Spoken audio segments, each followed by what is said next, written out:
DJ Envy, Angela Yee, and Charlamagne the God. I want to congratulate you, Hall of Famers. So honored to be in the presence of radio royalty. It's the world's most dangerous morning show, The Breakfast Club. It's a big deal. I think that y'all have a certain amount of respect for, what everybody else does, and y'all are just the best at what y'all do. We love y'all, man. Thank you for being the people's champs. Probably the greatest. All three of y'all. This is your time to get it off your chest, whether you're mad or blessed. So you better have the same energy. We want to hear from you on The Breakfast Club. Hello, who's this? Hey, this is King Gemini, man. How y'all doing? What's up, brother? Get off your chest. All right, so last night, right? I was performing oral sex with my girl and all that, right? And she's about to climax, and she farts in my face, man. Oh, you got pink eye. That means you was doing it. That means you was doing it real good. Means you got pink eye. Shout out to you. Hey, you know what? I ain't got pink eyes, but real quick, hey, Charlamagne, can you do me a huge favor, man? I will not fart on you. Don't you dare ask me to. No, I was wondering if you could send me a book or something, man, and have Barack Obama sign it for me. That would be great. What? I don't have it. I only have one copy of A Promised Land. Oh, yeah, man. I only had one. He only sent us 3 copies. He sent one for each of us. And I'm actually sending mine to my mom, to be honest with you. Yeah, I'm sending. And somebody stole mine in the mail, so I had to go buy another one. Yeah, man, I was really hoping on that one though. If I had it, it was yours. I got a copy. I got a copy of Dr. Rita Walker's book up here. Oh yeah, hey, I'll take that. You got it for me, man. And I'll send you a copy of mine. It's not like I sold 1.7 in the first week like Barack did. I do well in the book world though. Yeah, I know. I actually listened to your books. I didn't read them yet though, but I listened to it. That's the same. I'm gonna get put you on hold, and they're gonna get your address. We're gonna mail it out to you, brother. Hold on, Stinky Eye. Hello, who's this? Hey, yo, it's all about you, DJ Envy. And only you. Good morning. How may I help you this morning? What's going on here? Yeah. I'm going to get it off my chest. I've been wanting to get this off my chest since I was at your car show in Jersey. That's how long I've been wanting to get this off my chest. I've been calling for this. This is my moment right here. I'm going to say, first of all... Hold on, please. Hold on, man. What is going on? All right, continue. All right, I'm going to send happy vibes out to the Breakfast Club as a whole. But DJ Envy, I got to say... Hold on, ma'am. Hold on 1 second, ma'am. Hold on. Okay, continue.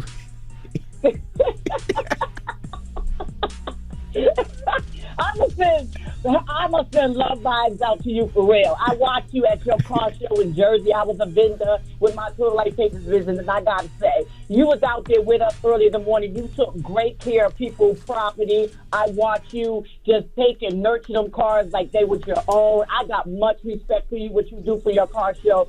I watched you all day long. You was engaged with us. You didn't separate yourself. So I'm just sending you salute and happy vibes out to all your car shows. And I just want to say thank you so much for coming and visiting our booth and giving us love and taking pictures and everything. Salute to you, brother. If I had a fancy car, I would definitely send it to you. I wouldn't even worry after watching you, because I watch people, how they deal with stuff. And I got to say, I got much respect for you and the love that you share for people property when they send it to your car show. So peace out, and I hope all your car shows be full to capacity. Thank you so much, and thank you for coming, man. We really, really appreciate it. Thank you for being a vendor. Hello, who's this? This is Gerv calling from Seattle. Hey, Gerv, what's up? Get it off your chest. Hey, I just want to get off my chest, man. Sometimes, this is for whoever needs to hear this, but, sometimes life can get tough, We've got to continue to keep getting up and keep pushing and all that stuff, And honestly, just be blessed that God blessed us with the day. That's it. To live every day. That's it, brother. Yeah. Hello, who's this? This is D from the Chuck. D from the Chuck. What's going on? Get it off your chest, bro. Well, I just need some advice, fellas. I'm a married man, newly married. I just wanted to know what can I do to spice up my relationship with my wife? Like, give me some. You mean spice up how? In what department? We've been married. We've been dating for a while. We've been dating for years, but we're newly married, and I feel like we're kind of getting into the normal relationship groove. We're just going to bed at night, and we used to go out and party and do all kind of stuff. Like, how can we get back into it? What can I do? I mean, you never should stop dating your wife. I think that's the biggest thing. You know what I mean? I think sometimes we as men get complacent, but you can never stop dating her. Right, Keep dating her. Keep courting her constantly. Right, and then there's also, if you don't want to go out at night, because I know sometimes it's difficult to go out at night, there's always brunches and day parties. You can go to restaurants during the day that play music so you can get back home when you need to get back home. And you can do things like, what is she into? Is she into hair? Is it what TV shows? Yeah, she's into hair and like makeup and and our kids and stuff like that. I just feel like we're just getting into like this groove where we're just like being normal people, and we wasn't like that before. So yeah, it's difficult. I mean, life happens, but you got to take this. You got to take the necessary steps to make sure that, like Charlamagne said, you always continue to date. That might mean, go out Friday night. It doesn't have to be an expensive restaurant, depending on how much you make or what you can afford. It could be just a date night at the movies. It could be take her to a play. It could be something as small. If she like hair and makeup, there's so many hair and makeup shows all over the country. You know what I mean? That's in the local area, depending on where you at. Take her to a hair and makeup show. Just do things that just to show that you care. The typical flowers, the typical, if she likes Caribbean food, bring her Caribbean food. If she likes cheesecake, bring her cheesecake from her favorite spot. Little things like that. It doesn't have to be her birthday or anniversary to do those type of things, but it just shows her you care. Okay, thank you. Never stop dating her, bro. Let me shout it out right quick. Go ahead, brother. I want to shout out my wife, Shaniqua. I love you very much, baby. I can't wait to see you, babe. There you go. Thanks, fellas. And don't forget the edibles. Oh, edibles always work too. Underwear? Yes. Underwear? He said underwear. No, man. Talk about THC. He said underwear? I like how you think, Charlamagne. Ooh. You can start that too. You can do that too. Oh, okay. I like it. Thanks, fellas. All right, brother. Get it off your chest. 800-585-1051. If you need to vent, hit us up now. It's The Breakfast Club. Good morning. The Breakfast Club. Wake up. Wake your ass. This is your time to get it off your chest. Whether you're mad or blessed, we want to hear from you on The Breakfast Club. Hello, who's this? Blake from Georgia. What up, brother? Get it off your chest. Yeah, I just want to put it out there, let everybody know. If you have a business idea or event you're trying to put on, don't assume it's going to be successful, because you have family and friends that are going to support you. Wow. Sometimes it's not how it works. Yeah. What happened, man? So I have a fitness event called Knockdown Games. I threw it for the first 2 years in my hometown, Indiana, thinking it was going to be successful. Didn't get the turnout I wanted. Depending on my family and friends helping me put it together, it was a dud. I moved down to Georgia. And it's going to be one of the biggest fitness games down here in the state. And I'm bootstrapping it all myself. No team or nothing. I have to take the handicaps off, training wheels off, to get it all done myself. That's how it always is, man. You know that. 9 times out of 10, you're going to get more support somewhere else than in your hometown. You know that. Shouldn't be like that, though. It shouldn't be. But. Yeah, and you can't ever expect, and I've learned this from, starting businesses, you can't ever expect the people around you that they have to do things to support you. Correct. You still got to act like you out there doing it on your own and put forth all the effort like you're not going to have that. And if they do support you, that's a great and amazing surprise. That's just the way people are sometimes. Hello, who's this? What's the deal, baby? This is Ahmad Bacardi. Ahmad, what's up? Get it off your chest, That ain't your real name. Your last name Bacardi? Yes, sir. You're a liar. Why is that? Your last name is actually Bacardi, like the drink? Yes. No, not Bacardi. McCarty. Oh, McCarty. Okay, got you. All right, McCarty. Okay, that makes more sense. Get it off your chest, man. All right, what's the deal, man? I wanted to just give a shout out, man. I married the love of my life this weekend. Congratulations, King. Lady. Thank you, sir. That's what I like to hear. Want to shout out Keola McCarty, the new Miss McCarty. Yay. And I want to say I love her. Okay. And shout out to the Breakfast Club, Angela Yee, DJ Envy, Charlamagne the God. Well, congratulations, brother, and have a good one. Hello, who's this? This is Romero. Romero, what up? Get it off your chest. Man, I'm a little hot, man. I've been trying to get into this real estate game, and they not making it easy for a brother at all. Man, I bought my first property, renovated it, got it off the ground, man, and now I'm trying to buy another one, and these prices is crazy right now. Same properties that was $90,000 is going for like $180,000, man, for 600 square feet. It's retarded. I mean, that's what this whole pandemic did. I mean, a lot of people with the interest rates so low, a lot of people were buying houses and inventories down, so people are raising the prices like crazy.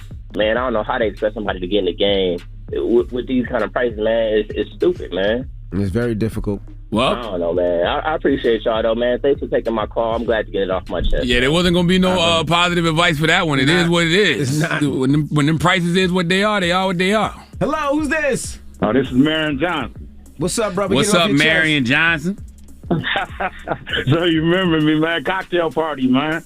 Whoa. Ooh, okay. Whoa. Tell him one. Yeah. I was he just said his name. My link out here. Y'all remember the male dancer? No. The male dancer? Yeah, remember I was talking about the book about the male dancer cocktail party? No, I don't quite remember. Y'all was talking about male dancers. A guy, if his girl went to the strip joint, and I had a house party, and what would you think about that? Oh, got you. Yeah, okay. It's starting to come back to me now. Yeah. I was just trying to throw the link out there. It's on ASA Publishing Corporation.com/Marion Johnson. That's MERIN Johnson, or you go to Amazon and buy Marion Johnson. Okay. Thank you, Marion Johnson. That's a good last name you got for a male stripper. Johnson. Johnson, yeah. But my stripper name was Black Cat. Okay, should have been Black Johnson. Black Cat. Why was it Black Cat? Were you like walking across the stage like a black cat? That's right, shaking everything. Okay. Shaking everything. There you go. Okay, Black Cat. You have a good one. Yeah. It's the Breakfast Club. Good morning. The Breakfast Club. Power 105.1. Morning, everybody. It's DJ Envy, Angela Yee, Charlamagne the God. We are the Breakfast Club. We got a special guest, some special guests in the building this morning. Yes, sir. We had a brother G Herbo here. What's up, brother? And who you got with you, G Herbo? I got Drench, man. It's my little cousin. My blood cousin, man. What's going on? Feeling good. I'm good, bro. Well, first of all, happy birthday. You just celebrated. Happy belated. Thank you. Appreciate it, broski. And it's crazy because I thought I listened to Survivor's Remorse. Yeah, you did. Then a whole other goddamn album dropped. I was like, how this thing got to an hour and some change that fast?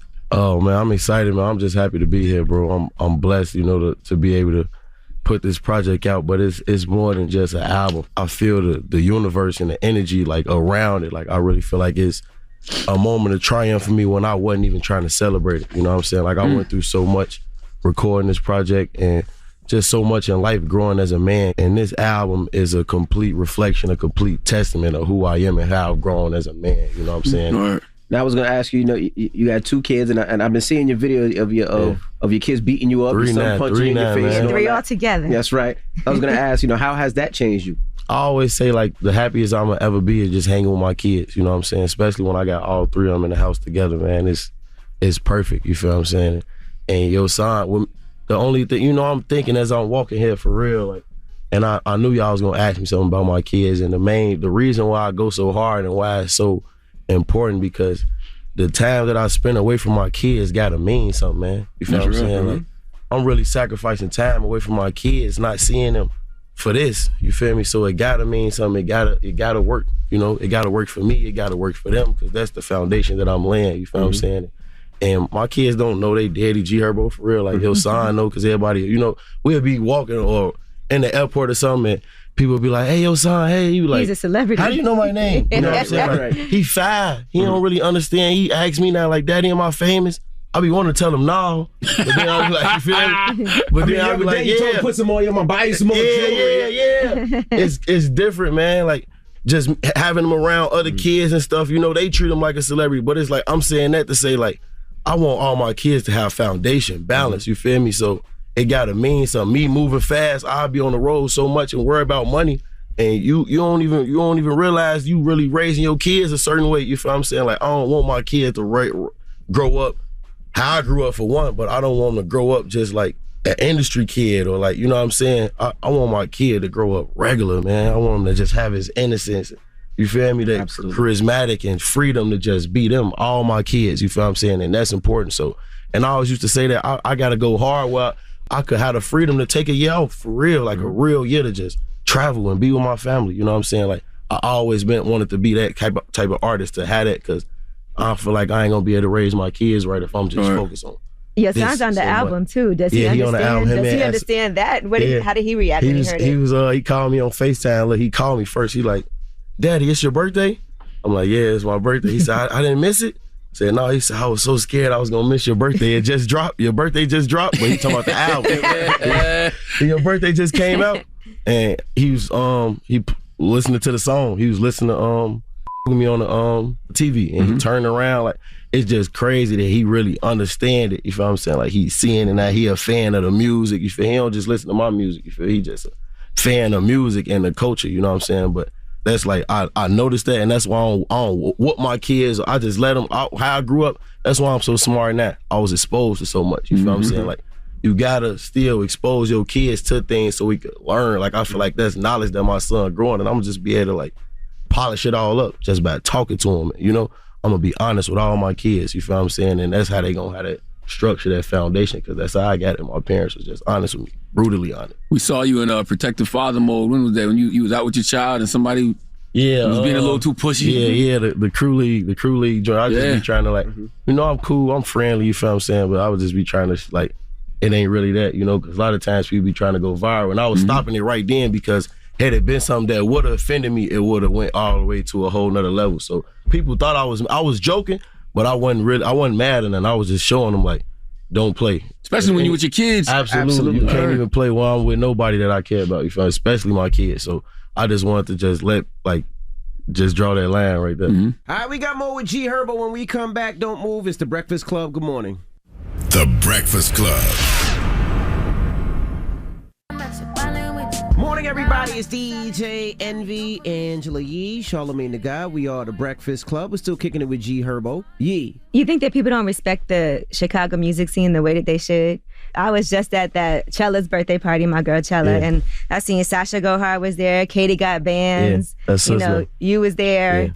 But you guys have a lot of great artists. But Charlamagne, you guys gonna have this discussion about the whole Chief Keef thing that went viral. And so, what are your thoughts on that? You think people aren't giving you guys the credit? It's about accountability too. I'm not even gonna say people not giving us the credit. We're not really like laying our mark the way we're supposed to. You feel what I'm saying? I'm just saying that because I feel like we just need to unify more, and that's what make other cities stick out. And I ain't even gonna say that we don't get the respect because people see it. They just waiting on us to go crazy. Like Katie got a song with Nicki Minaj right now. You feel? We always had the respect that we deserve. But we just gotta like own it. I feel like Chicago's always gotten their credit music-wise. Though. I've never looked at Chicago. We always got our credit. Like everybody from our generation to the generation before, we always got our flowers in Chicago. You know, I just feel like we never really capitalized off of it because we not together. How did something like that happen?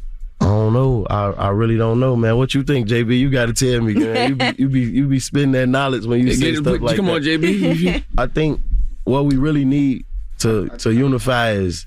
I think OGs, we need the OGs. I think we need to better execs. You know, I think exactly. A lot of times these kids go on their own and they hard because of the trauma. It's hard for them to trust. The difference in what Herb has is that he has execs that have been around the business that can help him and let him see what he needs to actually see in order for him to grow. And I think that as we continue to do that with all these kids and more execs come along, I think that you'll begin to see how we can grow as a community in the business. Now let's have the Chief Keef combo, because I think what people got misconstrued. I never said Chief Keef wasn't influential.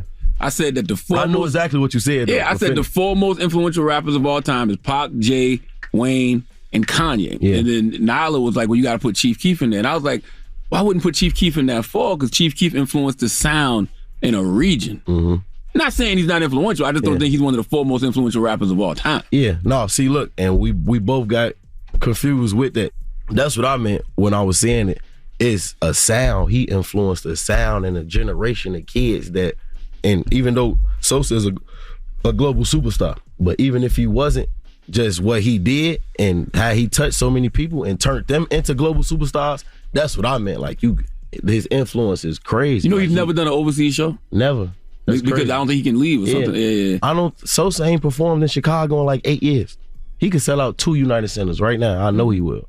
Like, people gotta understand he that big with still like everything, like I'm saying, hiccups, the stuff that you go through behind the scenes and you just make it look good. You feel what I'm saying? Like, a lot of us not really able to reach our full potential because we go through so much, you know what I'm saying? And I can't tell you personally what he going through or what he may went through, why he not able to go tour out the country, you know what I'm saying? I can't go tour out the country right now, you feel what I'm saying? But I'm just saying that to say you don't know what nobody going through behind the scenes, and you just trying to like be the best version of yourself. But I ain't gonna lie, I respect you, bro. You always been just solid. You know what I'm saying? And it's hard to recognize solid people that just like gonna speak their mind, you know, and it start a conversation, it start controversy because it make you think.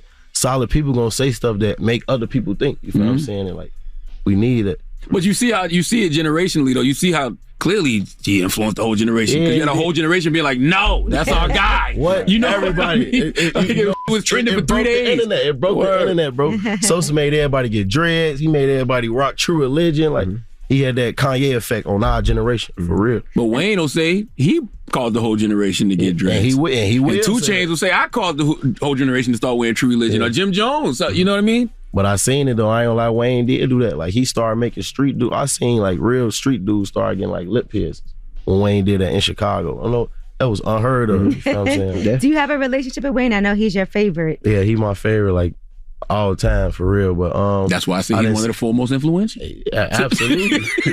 Absolutely. You know, I hollered at him a few times. I be hollering at him, like, you know what I'm saying, yeah, now and then, but I really I gotta connect for real with him. Yeah, are we close to getting something? Man, I really gotta get with him for real. Like, that's when I'm gonna feel like I made it, when I get that. No lie, I ain't gonna lie. When I get a song with Wayne, just me and Wayne in the studio working, I'm gonna really feel like it's that. It's G Herbo. Let's get it. It's the Breakfast Club. Good morning. The Breakfast Club. Your mornings will never be the same. This fall, a great night's sleep starts at Mattress Firm. Right now, get king beds for queen prices, queen beds for twin prices, and save up to $700 on select mattresses from top brands. Visit a store near you or mattressfirm.com today. WWPR FM HD1 New York. An iHeart radio station. It's topic time.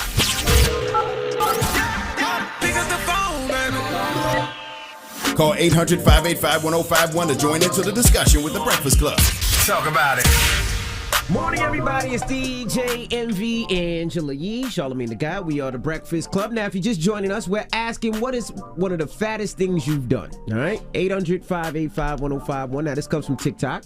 On TikTok, people have been sharing their fat stories, something fat that they've done. I mean, it always involves some Krispy Kreme donuts, always Chick-fil-A, fried lobster, always. It's always one of those, or maybe all of them together. It's just one of those things. And if the edibles involved, it's just all bad. It's all bad. Well, that's funny. I was gonna say, whenever I have edibles, that's when I do the most, and it usually involves any type of dessert because I love dessert. And Philip Ashley, he makes these chocolate covered cherries, and so I had a whole huge box of them that I ordered, and I think I ate like 8 of them in a row, and I had dessert. Yeah, I love fat things. Okay, you know, back in the day, you get high, you get the Sunbeam honey bun, you know, put a Snickers on top of it, microwave it for 40 seconds, and then eat it with a spoon. Lord have mercy. And even though I've always been lactose intolerant, sometimes you risk it all and put some ice cream on top of that thing. Man, listen, that's good eating. You know, I remember I told you about this one time. I was in South Carolina. I think it was called the Thunder something. Thunderbird, Florence, South Carolina. Now, it looked like a cafeteria, but the food in there was amazing. Yes. And I must have went back to that line about 5 times. It's a buffet. The buffet, yeah. Yes. Listen, all my fat stuff involves being high. You know what I'm saying? You get on them edibles, and I love to eat. So, you know, if I know I'm going to do an edible, wherever we order food, I'm going to order what I'm going to eat, and then I'll order something that I know I'm going to eat when I get the munchies later. The problem with that is it's usually a whole other meal. It is. You know what I'm saying? It's not a snack. And you know what's really fat? When you eating, and while you eating, you like, God damn, this going to taste good later when I'm high. And I'm going to tell you what else makes you feel fat. When you done passed out from being high and drunk, and it's 12:30, 1 o'clock, and you wake up and you think about them leftovers, and you're like, I got to eat them now while I'm high, because they ain't going to hit the same tomorrow when I'm not. Hello, who's this? This is Dre from Hampton. Talk to us, Dre. So check, you know, on the cruise, right? They always got food 24 hours, right? Right. And then they got a set dinner time. Correct. Well, I was on this cruise one time, and I got a slice of pizza from the pizzeria, and I'm heading back into my room. As I'm heading back to my room, I'm ordering room service, but I'm about to go to dinner in 5 minutes. I see the cruises do it dirty too, because it's free room service, it's free food. So I do that too. I order some food room service just in case you don't like the dinner, right? So you still good, and then you eat the dinner. I've never been on a cruise. Me neither.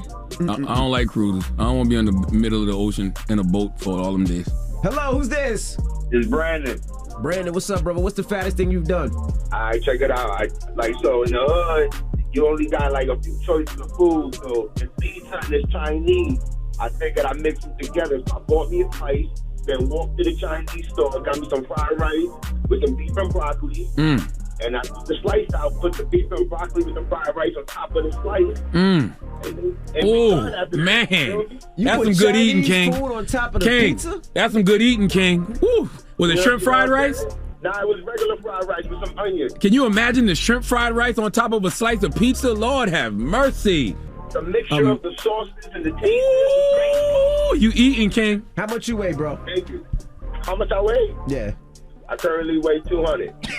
Man, hey, I did that over the holidays. I hadn't had Chinese food in a long time. I went to Chopsticks in Teaneck, New Jersey. They're like a kosher Chinese restaurant, and they got them chicken egg rolls. I ordered 4 of them things. And I came home, my daughter asked for one, act like I ain't here. Because I knew what I wanted to do later with that egg roll. Hello, who's this? Hello, this is Keita. How are you? Good morning. Hey, Keita, we're talking about doing some fat things. Talk to us. Yes, so the fattest thing I did was made a donut burger. So it had... Oh, the Luther? Say it again. The Luther. Yes. Mm-hmm.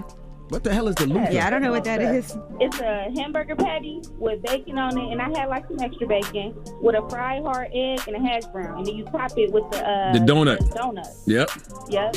That's some real fat-ish right there. That's some real fat-ish. Yep. Y'all ain't never watched the Boondocks? That was an episode of the Boondocks, the Luther Burger. Thank you, Mama. I never tried it, though. Every time I say it, I'm too scared of that. I ain't never got that high. All right. I'm scared of that Luther Burger, bro. Hello, who's this? It's Fresh. Fresh, what up, man? We're talking about some real fat boy ish this morning, man. What's the fattest thing you've done? I ain't gonna lie, bro. I'm only like 160, but everybody who know me call me fat. They say I'm fat in spirit. How I do a lot of fat in spirit. I ain't gonna lie, like the fattest thing, for real, bro. Everybody say I'm really like probably 6'8", 250 because I do everything fat, bro. Last week I ate some oatmeal because I didn't want to wait on it to cool off. I put it in the freezer for about 5 minutes. I don't see nothing wrong with that. With pizza though. Yeah. You do that with pizza? Yeah, pizza be too hot. I put in a little fridge for about I maybe love Pizza 20 Hut. seconds, I needed 30 to seconds. burn my mouth. All right, so what about this? I microwave my ice cream. Now that's just ridiculous. Nah, that's just stupid. Yeah, Now I do microwave it a little bit if it's too hard. Now when you put that spoon in there, Yeah, you feel me? yeah, I do that now. You microwave I do that? that. I've No, never I do heard of that because you want your ice cream. You got to want it to be soft. You want that spoon to just go right through it. Yeah, you don't want it to be rock hard. I don't microwave it though. I just put it on the counter for a little while. Yeah, that's why you have to put it on the Yeah, counter. I don't microwave it. Nah, man, I give it about 15 seconds in the microwave, bro. To get there. Okay. Right away. Okay. All right, well, thank you. All right, man. So now y'all feel fat? Y'all hungry like I am? What's the moral of the story? Man, food is amazing, bro. The moral of the story is that, I think your diet is a bank account, and good food choices are good investments. And it doesn't sound like y'all making good investments. Like I was talking about, just random things. This sounds like this some of y'all regular everyday diet. All right, so just make sure you're making good food choices to make good investments. That's all. But man, food is life. Well, I love food so much. Absolutely. Lord have mercy. We all fat. We all trans fat, bro. And we just need to accept it. Don't nobody really like eating healthy? No. Oh, healthy could be delicious. That's not true. Sure. It definitely It don't taste like that. Yeah, I don't sure. It don't taste like them Sure. Krispy Man, the Kreme juices donuts. at Juices for Life, They don't taste those like that are macaroni amazing. cheese. It's like dessert. They're good. Yeah. But They taste nothing delicious. nothing tastes good like the Let me thing. tell you Mangoes, oh my God, I love a good juicy mango. If all this stuff we really love to eat was healthy, like if Krispy Kreme donuts kept us alive, guess what we'd be eating this morning right now? I tried You know what I that. mean? If Chick-fil-A is what gave us muscles, guess what we'd be eating this morning? Remember what I used to eat every morning up here? And I love Sour sauteed Patch Kids, spinach Dunkin' with Donuts. garlic. Yum. All right, well, Breakfast Club, good morning. The Breakfast Club. Yes, it's the world's most dangerous morning show, The Breakfast Club. But we got the host of one of my favorite podcasts, man. Ryan Clark, Fred Taylor, and Channing Crowder. The Pivot Podcast is here. What's happening? Man, appreciate you having us, baby. How y'all We feeling end up this using morning? a lot of your clips on Rumor Report. A I lot. just want to say. We appreciate that. Yeah, for sure. A lot lately. I really appreciate what y'all are doing, man, because I think it's dope when people who actually lived it control their own narratives. So what made y'all want to do this? Go ahead, you know. You start. You got. We had to get away from the other situation. I remember that. You know what I'm saying? And we didn't know what we were going to do. We just weren't going to stay over there. And then Channing and I, we talked. And then eventually we had a conversation with RC. And then, we had to pivot from there. And we ended up with a pivot. Because you already was doing one, right? Yeah, I was doing something on my own already, just because I was just trying to get the reps of interviewing, doing those things, telling certain stories. And I did the old show with them. They needed a guest host. Somebody was missing. So I did the old show. It went really well. And then Alicia Zubakowski, who's the producer, she just hit me up like, would you do the show?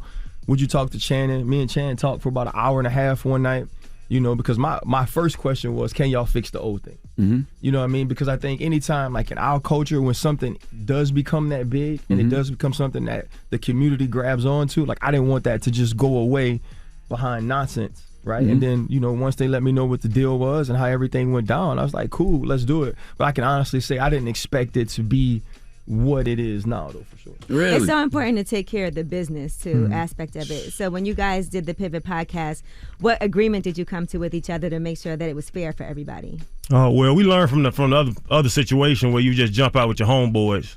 Hey, we tight, we played together, we know each other, man, let's do this. And then it blows up, and then checks start coming, and now you panicking on the back end. Oh, well, what percentage is mine? What percentage is yours? So before we even shot an episode, we set up our business, set up our LLC, our big one. We connected all three of our businesses to it.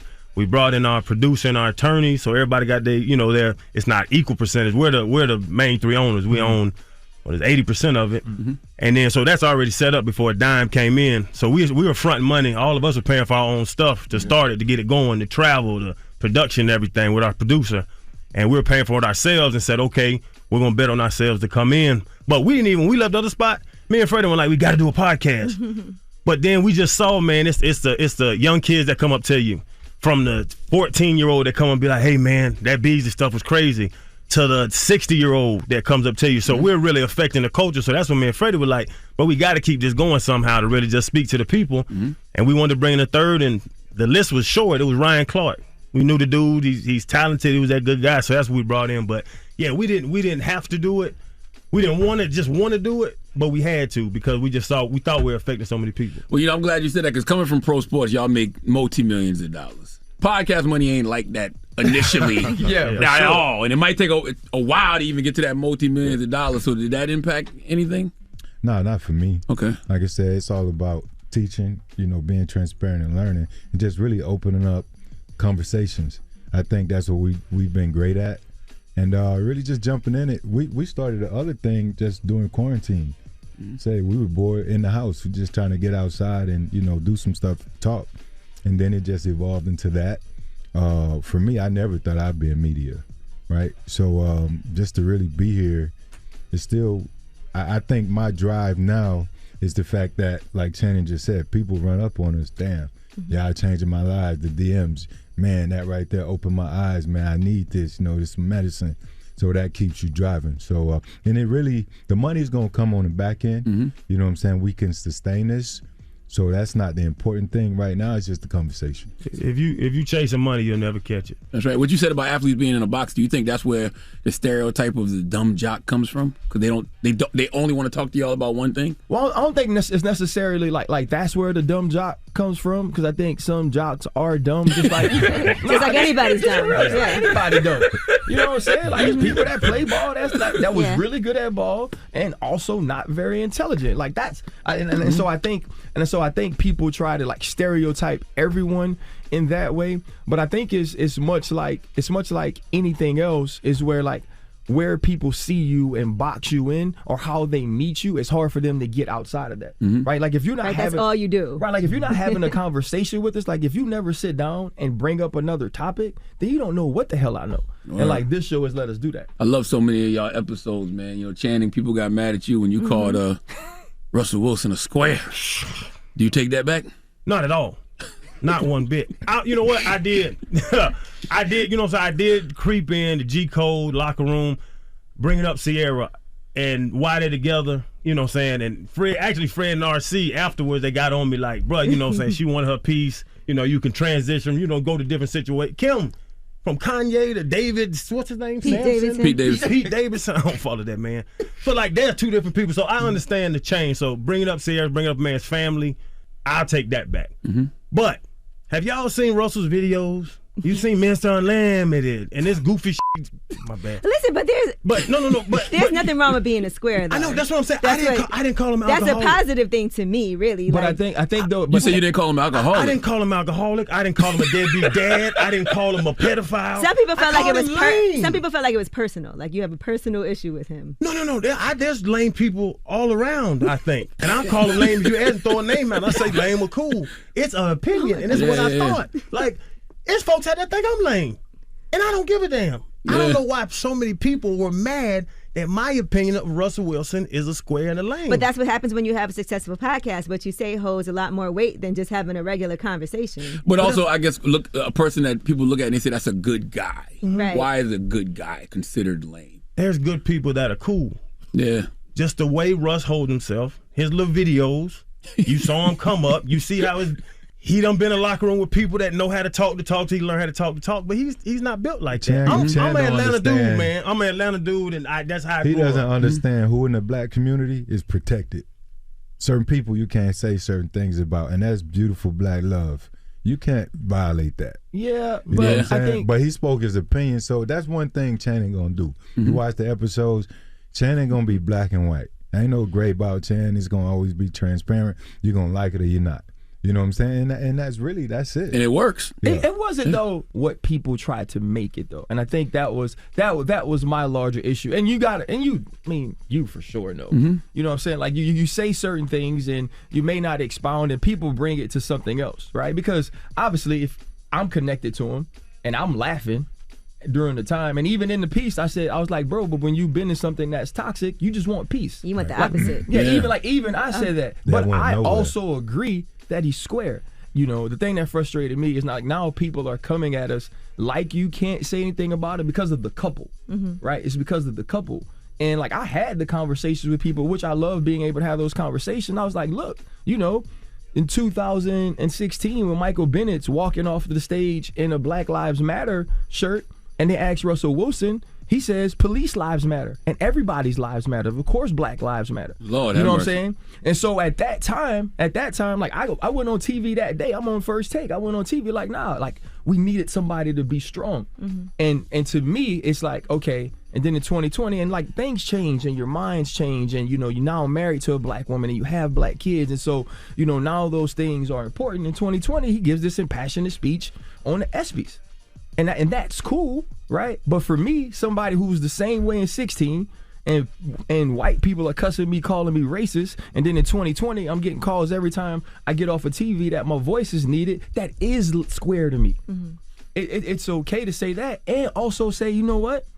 My daughter, I want her to marry a man that loves her the way he seems to love Sierra and take care of his kids, not only his kids, her other kid. Like all those things are beautiful. And I wanted to be a black man. That should be okay to say too. Yeah, you know what I'm saying? So I just think that, you know, that thing was taken way out of like context, and I hated that he got killed for it and his wife was getting messages and different, my daughter's getting messages. Really? And so I thought that, you know, like, come on now. Like, know who you defended. It's the world's most dangerous morning show, The Breakfast Club. Charlamagne the God, Angela Yee, DJ Envy, and right now we kicking it with the Pivot Podcast. And the Michael Beasley episode, man, that was so important.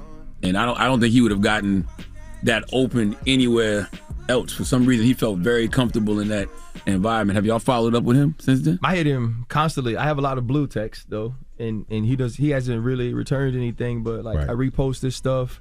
I text him all the time just to check on him. And I think it's, you know, for us, it was one of those things, honestly, y'all, that like we weren't expecting. Like when he came on, like Chan and Fred had to go like talk to him to just get him to do the show. Kind of had like just, because when you get to our show, it's kind of like not just a regular podcast. There's cameras everywhere and people moving around. And so, you know, he didn't want to do it initially. And like through the first few minutes, we didn't know what it was going to be. And for him to open up in that way, like you almost felt ill-equipped for it. And I think that's why it ended up being so beautiful, was because we all had to like just strip down and just be there with him. And it's the interview that when people talk about where our show has come to this point, the interview everybody will point to, because I believe that's kind of what started the Pivot. No, I done reached out to him 20 times and he didn't respond back. And just randomly, like he just got on the team. He just signed a deal in China, right? Oh, Call wow. him, congratulations. You know Oh, what I'm saying? dope, dope. Same thing, yeah. Yeah, let me know. Just like on the show when I told him, bro, I got kids. We get the bounce house in the backyard. Every time we had a party, I reach out to the man. Hey, bro, having something Saturday. A couple times I did it, no response. But when you want help, you reach out for it. And everybody hit us like, this man needs help. Psychiatrists were DMing me. Doctors I know DMing me. Hey, can you please be in touch with Michael Bees? I'm like, listen, I'm not giving this man number to you, but I'll keep reaching out to him. And at any moment he does respond, You ready? I'll holler at him and I'll have a team ready to do something for him. But just wish him the best. But I know we all reached out to him a number of times. So what was that conversation to even get him to do it initially? A couple friends, couple people I reached out to. We talked about doing it when we were on the other side, but that was shot down. So thank God it was. And I think that's the beauty about what we do.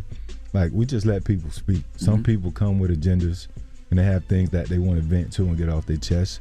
And then we're going to do enough research where we can expound and we can carry a conversation. So I think really that's what creates our dynamic. One, guests know we're going to do right by them.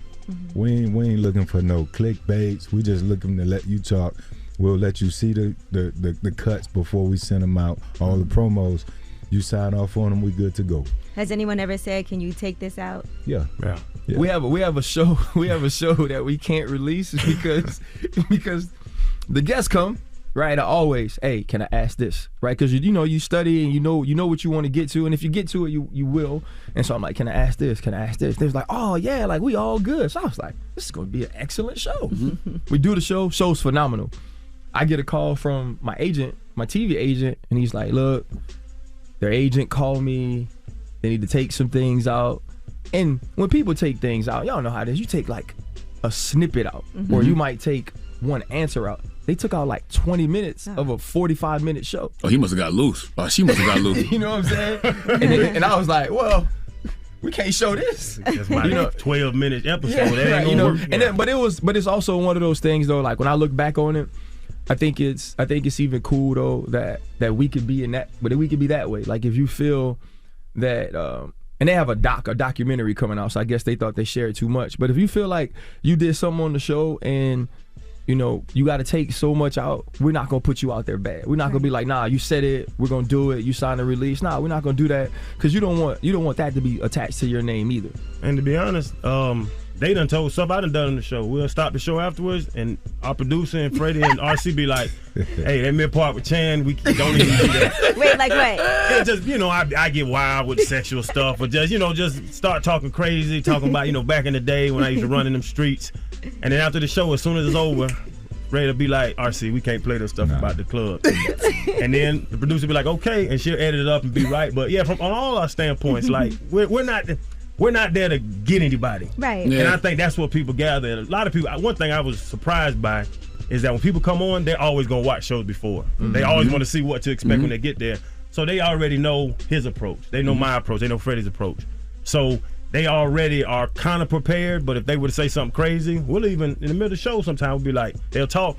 It was a show recently, and dude said something, and Fred was like, you don't I do that all the time, yeah. I tell the guests right now, I be like, oh, we editing that, right? Yeah. Because you already know they're going to, why give somebody unnecessary backlash for no reason? Yeah. You know what I mean? You had a nice moment with Shaq, too. Yeah. See, the funny thing with Shaq, he came in shooting.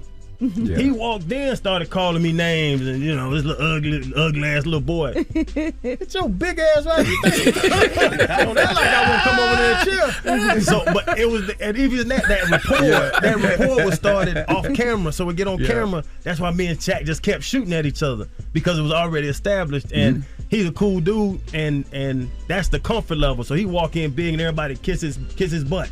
Shaq. When he walked in the hotel we was at, everybody ran out. The damn restaurant stopped. People running out trying to take pictures of him. He get upstairs with us.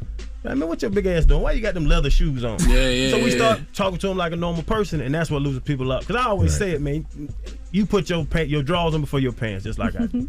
Like, you know what I'm saying? You're a human being. I can actually see you putting your pants on before your drawers. And some of these nights I've been around you, dog. I'd be wide open sometimes. You ain't been nervous with anybody, though? Like, has anybody made you? Yeah. Oh. Yes. Yeah. What, something that we ain't seen yet? Caitlyn Jenner. Yeah. That came out? Thing. Yeah. Caitlyn Jenner. See, I ain't see that one. No, I did see the one with Caitlyn because she said some real shit because she was like, yo, basically, it seems like it's a trend. Yeah. For everybody to be embracing the trend. I thought that was going to have way more backlash than it did, but it didn't. So the crazy thing is, though, when we got the opportunity to do it, I was actually in the car with him, and I was like, we can't do it. And he was like, no, man, it's going to be, he was like, I was straight up. He's like, it's going to be a great conversation, RC, and I'm gonna do this, and I'm going to ask her this. I said, nah, man. I said, because Chan, I was like, you really can't, like, Chan on this one. Like, you got to kind of, I was like, because if we upset the trans community, I was like, we might not have no show. Right. You know what I mean? And he was like, nah, I'm going to be straight. I said, but on the other side of it is too, I said, because she's a guest that's not necessarily, like, for our target demographic, I was like, we can't go on there and not be us. You know what I'm saying? Like, I actually don't want Channing or Fred or myself to have to be on a show with a guest where we can't do what we do. Mm-hmm. And we can't do it in the way that people have grown to love the show. And so, like, that was the conversation we were having, and we had it for a day. And then, like, we finally, and we know, we not wake even up. a day. We was 10 hours when we figured we could do the show. Okay, So we had to coach this dude right here, like, no, and you don't know if he's playing or if he's serious. Yeah, most of the time. He's like, I'm gonna ask her this. What Nah, kind you of can't. meat you got? Yeah. Strip or Oh my gosh. Do you still have Come it? on, bro. No, just like he wussed out. He wussed out on that question. Just like y'all see y'all, you know what I'm saying? Like you're looking, you got next question this. So we kind of do the same thing. Like we'll put our finger up or you got it. Every time I put my finger up during that interview, they both be like, No. I don't think I got out of line, but I did ask the real questions. Nah, You it was was scared to good. ask one question, though. How do you get to a proper understanding if we don't have question these real conversations, though? You got to have these real conversations. What question would you ask, Chan? That you were scared to ask. Mm-hmm. like, hey, man, what you got in your drawers? You know what I'm saying? Like, that's what I say. You but say that usually? I would Oh say, my yeah, I would say just, like, my thing is like, man, all the sugar, it's funny because all that sugar coat when people like, so I've heard in the past, I listened to another interview of yours and try to sneak up on a topic. Let me not waste your time. Let me just ask the question. So in that one, I didn't just ask the question, and that RC be like, "You real nice with this one, sis. Yeah, you scared, bro. You real nice." So Yeah, but people know Chan. Yeah. They'll come in there looking for Chan to, like Shaq. Yeah. You know what I'm saying? They come in there and they trying to get him open. Because when you break him, you break the ice and the interview just go. We got more with the Pivot Podcast coming up on the World's Most Dangerous Morning Show, The Breakfast Club. Yes, it's the World's Most Dangerous Morning Show, The Breakfast Club. Charlamagne the God, Angela Yee, DJ Envy, and right now we kicking it with the Pivot Podcast. I want to tap back into the Michael Beasley combo and the mental health combo. Was that ever something y'all were able to discuss as athletes, y'all mental health? I think when y'all were playing? When you were playing, you don't really pay attention to it. I mean, you're a warrior. You know, you're just out there competing. You're trying to knock the next guy head off or try to avoid getting your head knocked off. So that conversation, especially when we were playing, it wasn't as prevalent, you know, as important as it is now. But on the other side of that, you know, now that we are out of the game, we're able to see these guys that are either committing suicide, they're struggling or going through, you know, these mental health issues. You know, we always try to bring it to the forefront, you know, and I knew that before the Beasley episode, for example, there were some questions about, you know, his state of, you know, mind. And that was a few angles and a few questions that we were going to ask, but we didn't know it was going to go that deep, you know, so we always want to, you know, before we would call it a check-in, you know, check on your people, follow up, see how they're doing, because you just never know. Because even in our game, is it like 78 or 87% of the guys are broke, filed bankrupt, or divorced within 3 years when they're done, and that can put pressure and expedite whatever's going on upstairs. You get into depression, you know, the anxiety of thinking where the next dollar coming from, because guys don't all, you get in at such a young age, you don't necessarily know which way you're going to go. But the good thing is the NFL provides all of those resources. Really? But all of them. If anybody, I heard a comment the other day say, what can we do? We got to, you know, get with, you know, the NFLPA and do this and that. They already doing that. The players just got to take the time to go take advantage of the resources. They've got money laid out everywhere. So you just got to go.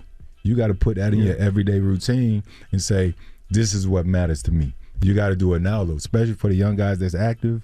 They got to do it right now. But I think you're so much more evolved. Like, I got to give you some love. I'm going to go Freddie Flowers here. Always. Great.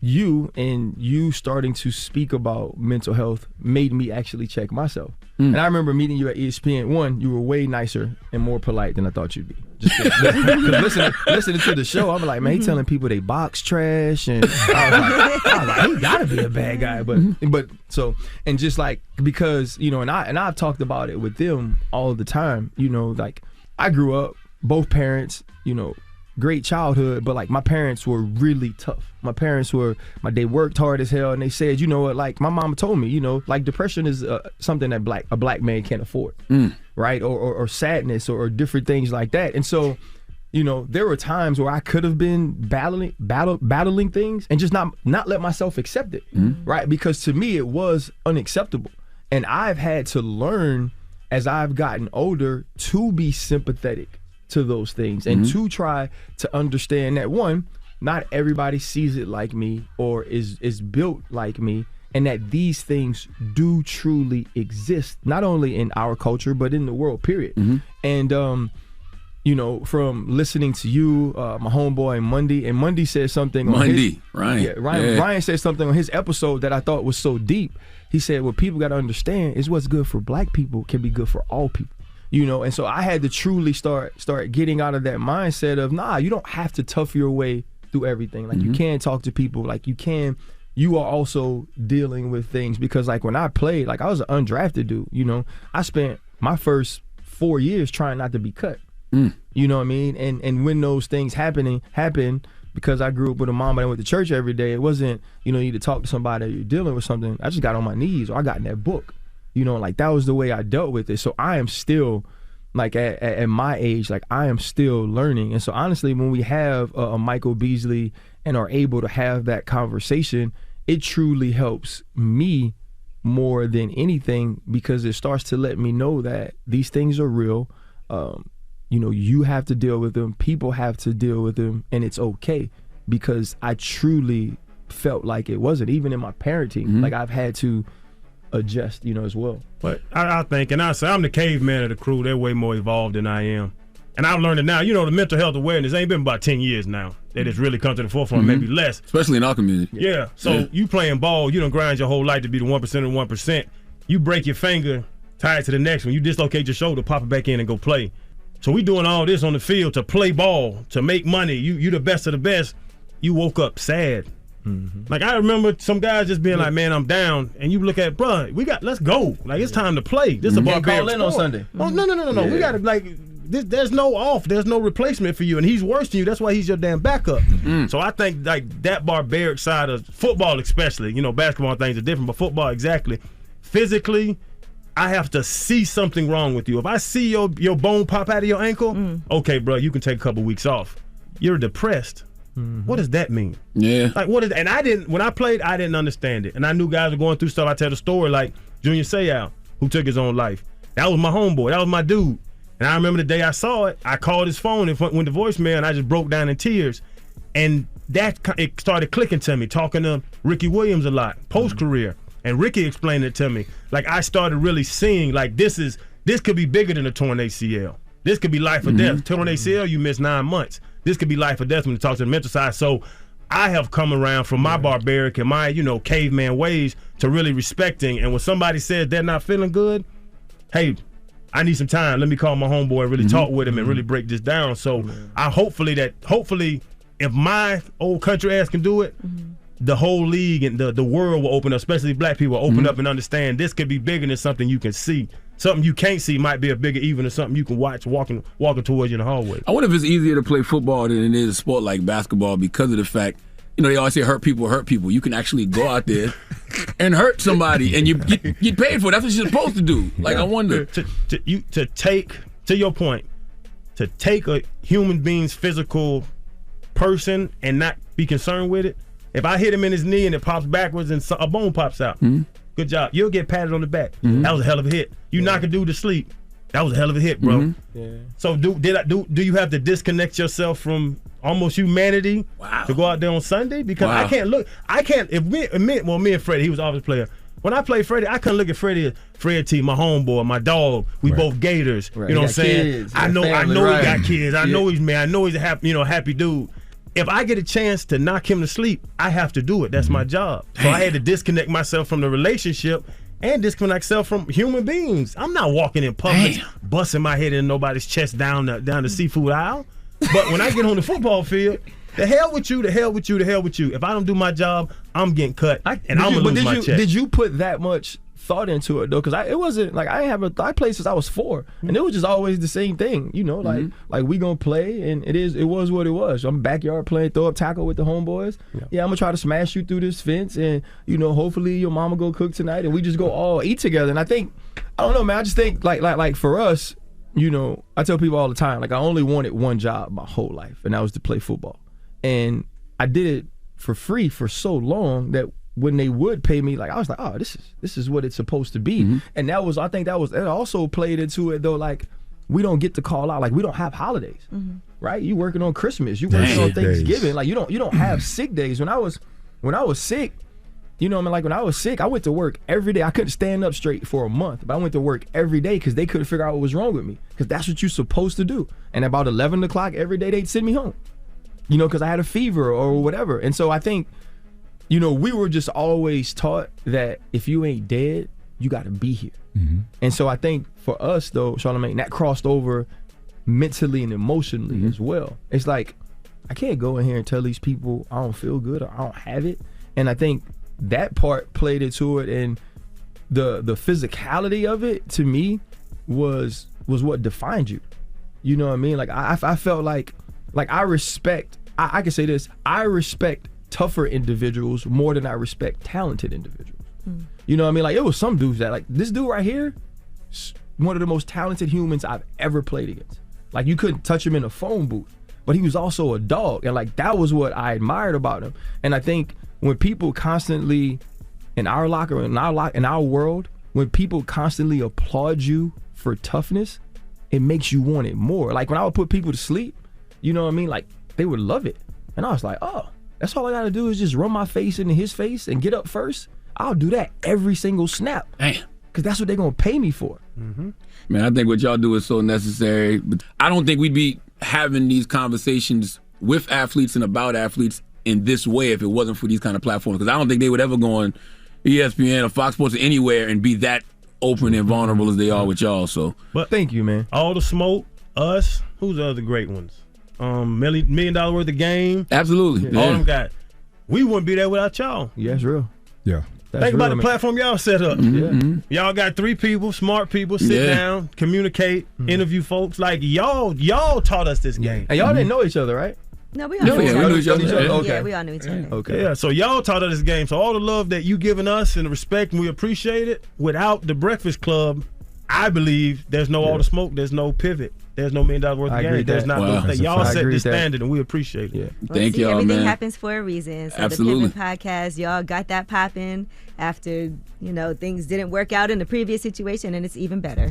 Well, Make sure y'all subscribe to the Pivot Podcast. Fred Taylor, Channing Crowder, Ryan Clark, thank y'all for coming, brothers. Man, thank you guys for having us. By the way, I just want to say, this has been like a dream of mine, and I didn't want to say it in the beginning. So thank y'all so much for having us. No, for real. Like this was like on my bucket list of media things to do. So I appreciate it. Done. It's the Breakfast Club. The Breakfast Club. Your mornings will never be the same. When it's time to get with someone special, the best way to do it is with Magnum large size condoms. That gold foil wrapper is a badge of honor, and it means you're protected. And you take care of things with comfort. Accept no substitutes. Bring the pleasure with the gold standard. Magnum large size condoms. WWPR FM HD1 New York. An iHeart radio station. Make sure you tell them to watch out for Florida, man. The craziest people in America come from the Bronx and all of Florida. Yes, you are a donkey. A Florida man attacked an ATM for a very strange reason. It gave him too much money. Florida man is arrested after deputies say he rigged the door to his home in an attempt to electrocute his pregnant wife. Police arrested an Orlando man for attacking a flamingo. The Breakfast Club, bitches. Donkey of the day with Charlamagne the God. I don't know why y'all keep letting him get y'all like this. First of all, what does your Uncle Charla always say about the great state of Florida? The craziest people in America come from the Bronx and all of Florida. That is a fact. But one thing I don't do enough is salute the great city of Miami. Drop one of Clues bombs from Miami. The 305, one of the greatest places on the planet. We don't discuss Miami enough. I know y'all like to go down there for the weather and the beaches and the licking, okay, and the nightlife. But Miami has contributed so much to the culture of hip-hop. Drop on the clues bombs for Uncle Luke and the 2 Live Crew. Top 5 rap group of all time. Uncle Luke is a whole legend and should always be respected as such. Y'all wouldn't have parental advisory stickers on albums if it wasn't for Uncle Luke. Uncle Luke, was considered obscene, okay, and went against Congress to fight for the First Amendment. Artist freedom of speech, he really fought for that, okay? America labeled him explicit, which led to the mandatory parental advisory sticker you see on music now with offensive content, okay? That impacted all musical genres, by the way, not just hip-hop, all right? He fought for the right to tell big booty hoes, you ain't nothing but a hoochie mama.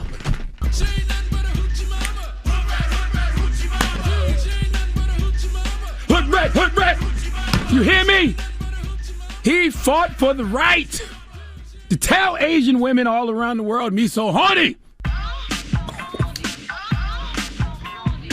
Uncle Luke, you hear me? Uncle Luke fought for the right to tell you that Cap D is coming, and at some point after he comes, you're going to have to put your hands up high, your ass down low, and drop that boom boom to the floor.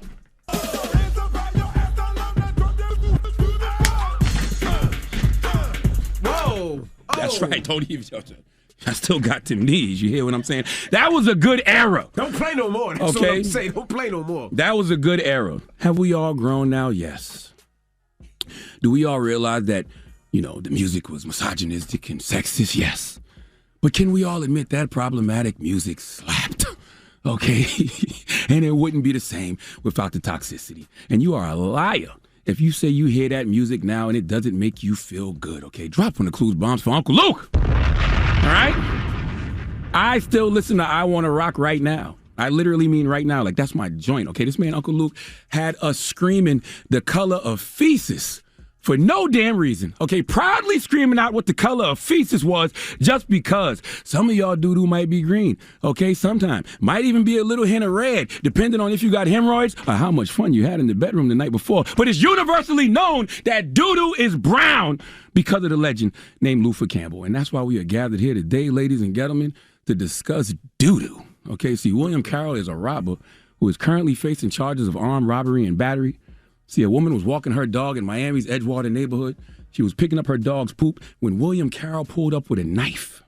No need to listen to me because I need to catch my breath anyway. Okay, but let's go to NBC 6 South Florida for the report, please. What was supposed to be a quick dog walk Monday night turned into a violent attack. Police say a woman was attacked and robbed on her way back home after walking her dog. She stopped on the stairs to her condo to pick up the dog's waist when a man allegedly came from behind with a knife and strangled her, then allegedly stole her backpack and wallet. Police caught Carroll a few blocks away, out of breath, and they say with the victim's credit cards nearby. He told detectives he didn't do it, but police say he didn't realize he was wearing one of the biggest pieces of evidence, which came from the dog. Literally. The police report states a brownish stain was seen on the defendant's shirt, matching the dog poop from the scene. William Carroll is in jail because, number one, he's a robber, but number two, because of doo-doo. All right? This woman had the wherewithal, or maybe, just in her fighting a little, she got enough doo-doo on him for cops to notice he had a dog poop stain on his shirt. First of all, you're not just about to blend in when you got doo-doo on you. Okay, even if the clothes you are wearing are indeed a doo-doo brown color, the smell, my G, okay, the odor. We've all had dog poop on our shoe at some point in life. You can't escape that funky-ass fragrance, all right? Think about the time you had to take cleaning doo-doo off your shoes in life. So imagine walking around with it on your shirt. You throw the whole shirt away. Clearly, William's 62 years old, robbing folks at knife point, couldn't afford to throw his shirt away. But the fact you just decided to go to the cultural institution known as Pizza Hut with doo-doo on your shirt. Sir, respect yourself, but also respect the home of the Book It program. You can't just walk up in Pizza Hut with doo-doo on your shirt and get you a personal pan pie and keep it moving. And furthermore, how stink are you on a regular basis that you don't even notice you got doo-doo on your shirt? Not only did he have doo-doo on his shirt, the officers found the victim's belongings and the knife. So it's an open and shut case. Now, William Carroll is currently in the Turner Goldfield Night Correctional Center. All you brothers in that facility who are listening to the Breakfast Club this morning, you're listening to Charlamagne the God Deliver This Donkey of the Day. If you don't see that man, William Carroll, and say, don't stop, pop that bussy, let me see you doo-doo brown.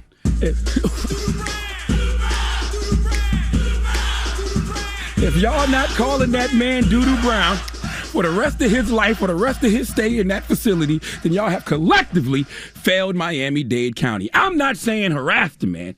I'm just saying his life, your entertainment, okay? Y'all just trying to kill some time behind those walls, and him ending up there because, one, he made the poor choice to rob and steal, and two, because of doo-doo. There's just too much comedy gold to not let the jokes fly. Please give William Carroll, a.k.a. Doo-Doo Brown, the biggest hee-haw. You tired, man? A little bit. You sweating? A little bit. Let that goddamn, that pop, that scarred fly one more time, though. Uh-oh. Go. Get low. Oh, get low. Oh, low. Megan got nothing on you. Get I'm glad you know. There you go. Hoochie mama. Why can't y'all just admit? Y'all be out here judging these kids. Listen, y'all be out here trying to act so woke, judging these kids for the content of their music, and that's what we grew up on. Okay? You need oxygen, bro. Our era was so toxic and so problematic, but so damn fun. Okay? All right. Do you even have those classic tunes without the toxicity? Huh? Drink some water. I'm fine. Yeah, all right. Okay? Don't think I'm not fine. All right. I am fine. You hear me? All right. I am 43 with the knees of a 41-year-old. Look like you need a little Bengay. What? I did say pop that bussy. You know what? So who Bengay? The Breakfast Club. It's topic time.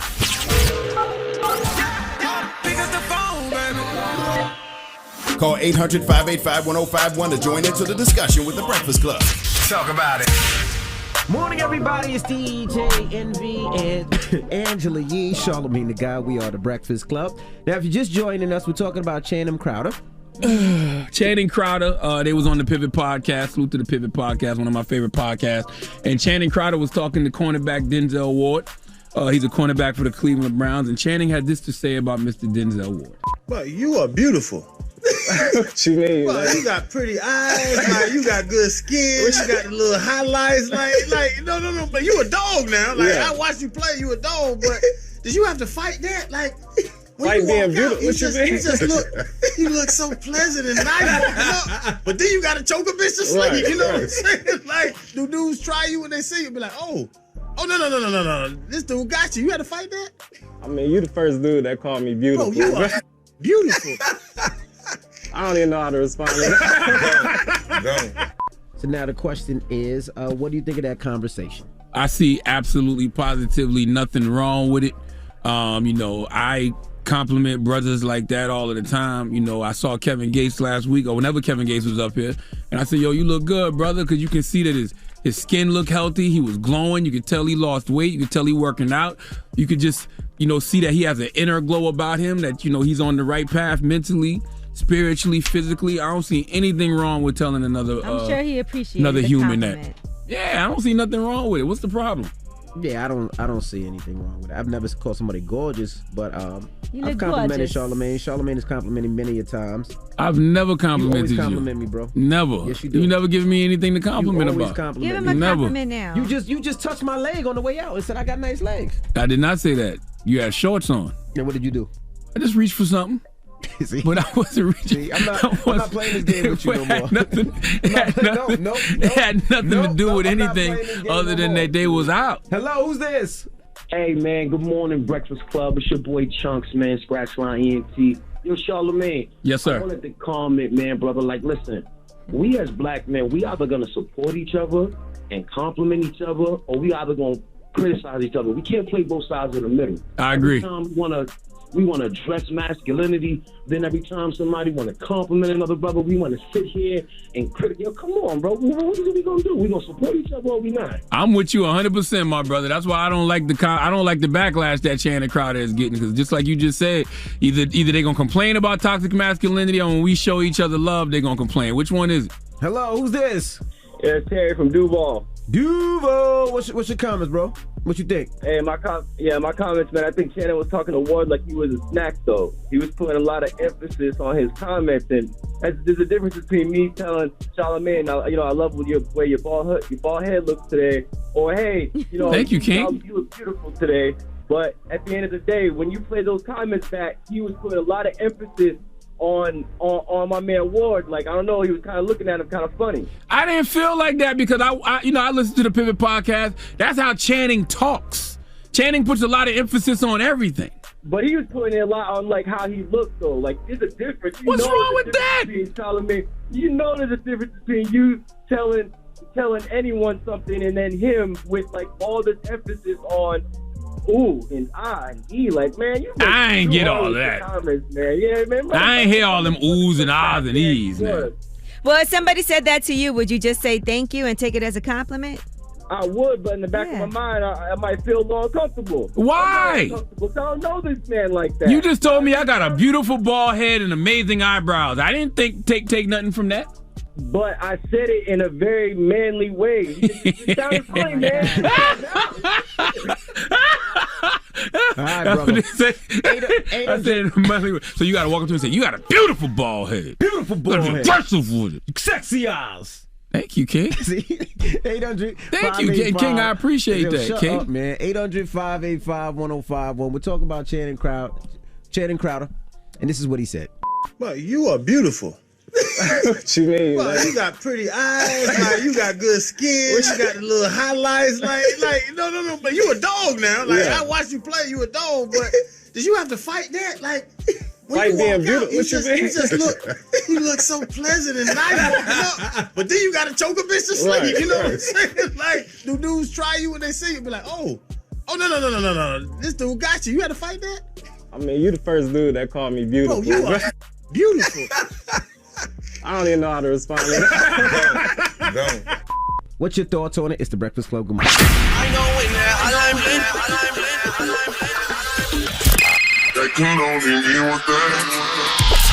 Call me. Add your opinion to the Breakfast Club topic. Come on. 800-585-1051. Envy, Angela Yee, Charlamagne the Guy. We are the Breakfast Club. Now, if you just joined us, we're talking about Channing Crowder, and this is what he said. Well, you are beautiful. What you mean? Well, you got pretty eyes, like you got good skin, you got the little highlights, like no, but you a dog now. Like, I watch you play, you a dog, but did you have to fight that? Like, when you walk out, you look so pleasant and nice walking up, but then you got to choke a bitch to sleep. Right, you know what I'm saying? Like, do dudes try you when they see you? Be like, oh no, this dude got you. You had to fight that? I mean, you the first dude that called me beautiful. Bro, you are beautiful. I don't even know how to respond to that. And we're asking, what's your thoughts? Y'all men need to give each other compliments more often and stop worrying about things like that. You told the man he looks good, beautiful eyes, beautiful skin. That's right. And that's nice. true. Thank you. Yo, because you know what's so specific about those compliments? What? Think about how many people you meet whose skin be looking dry and ashy because they don't take care of themselves, because they don't drink enough water. You know what I mean? Think about how your eyes be looking yellowish. You know what I mean? Reddish, because you don't drink enough water, because you don't take care of yourself. Those are top tier compliments when you compliment somebody's skin and the way their eyes look. Salute to Channing Crowder, man. I don't see nothing wrong with it. All right, well, let's go to the phone lines. Hello, who's this? Hi, this is Kelvin from Miami. How are you? Hey, what's up, brother? We're talking about what's your comments on what he said? What I was saying is, I feel like this. You can't tell the man that he can't feel offended or somebody can't feel offended. The same way if I went up to the beautiful Angela Yee and started complimenting her without her permission, she might find it as toxic and harassing. But if Idris Elba did it, she might find it as acceptable. It's about the person. You can't tell a person, hey, you have to take this compliment if they don't want it from that individual. Well, who said that? Who said that he was offended? Isn't that what the topic is? No. The problem is people online were acting like there was something wrong with what Channing Crowder did by giving him that compliment. Was the comment unsolicited? I mean, most compliments about somebody's looks are unsolicited. Did he ask him, how do you think I look today? No, he did not ask that. But normally when somebody gives you a compliment, it's not because you asked for one. Yeah, but this is the new society we live in. You just can't assume that you can say certain things to people. I see what you're saying. I see what you're saying. If we're trying to play by these new rules, I get it. Yeah, I mean, I think your skin looks good is not really offensive. Hello, who's this? It's more like a healthy thing. Hello? Hey, what's up? This is Jamal from Springfield. Jamal from Springfield. What's up, brother? What's good, y'all? Envy, how you doing, man? I'm doing good, brother. Yo, I was calling because I hear y'all talking about, the men complimenting men and stuff. Talk to me, King. I'm not going to hold you, man. I'm a light-skinned, 6'2", green-eyed black guy, so it happens a lot to me, too. Old, young, every race, they kind of look at you weird and be like, oh, you get all the women, huh? Most overrated description of a human ever when they say light skin, tall with green eyes, okay? You a hater. Nobody cares about that 1980 something beauty standard. You got curly hair too, huh? He got curly hair. Bro, Nah, I don't. Charlamagne's such a hater. Yo, when I used to ride my bike a lot, he always used to be like, yo, I love watching you ride your bike. He never used to said say that. all You never said that, you did. Never said You that. asked me where I got my shorts from and all that. Never said You're that. lying. I did ask you about your shorts. See? But I never said I like the way you ride your bike. Yes, you do. Uncle Charlotte, man, I can't help what my color is, man. I wish I did have that. Most overrated beauty standard is light skin with green eyes. You Y'all a look hater. like pit bulls. You a Let your hater. Uncle Charlotte be the first Well, to tell he you just light skinned said people he with green gets a lot eyes of look like pit compliments. bulls. You a hater. Hater. Hello, who's this? You been hurt. Light skinned brother took your girl or something. Hello, who's this? Light skinned men and women look like pit bulls. Yo, shut up. Uncle Charlotte said it. Watch all your right? mouth. Goodness gracious. Hello? Yeah, you got Brandon from Louisville. Brandon from Louisville. I mean, I heard what you said about this. Me and my brother, we tell each other as often as possible how good you looking. Like, I mean, you need more black brothers out here lifting each other up, complimenting them, letting them know you look good. Like, ain't nothing wrong with that. I agree. Toxic masculinity out here. You got folks out here killing each other over stupid stuff like that. You look good. I agree. I'm Okay. with you 100%, my brother. All right, brother. What's the moral of the story, guys? The moral of the story is never underestimate the power of a random compliment.